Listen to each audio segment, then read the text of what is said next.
Və aleykumussalam və rəhmətullah. Sual belədir ki, saqqalın üstündən kəsmək və yaxud da ki, düzəltmək, yəni səliqəyə salmaq olarmı? Xeyr, olmaz.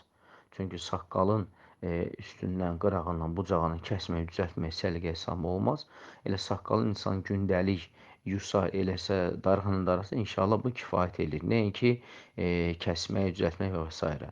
Amma qısaltmaya gəlincə isə Şeyx Albani bir çox hədislərə əsaslanaraq, yəni saqqalın çənə tərəfindən altdan bir ovuc tutub, bir ovucdan sonrakini kəsməyi isə sünnədən görür və bunun da güclü dəlilləri var. Yəni saqqalı, ona görə bəzi alimlər deyir ki, saqqalı çənənin alt tərəfindən tutub və əldən çıxan hissəsini, yəni yumruq tutursan, yumruqdan tutan hissəsini yəni kəsmək olar. İkinci sual da budur ki, sübh namazına yatıb qalan şəxs bir də zöhr namazının vaxtında oyanarsa nə etməlidir? Təbii ki, ilk öncə tövbə eləməlidir, Allahdan bağışlanma diləməlidir və həmçində namazını qılmalıdır.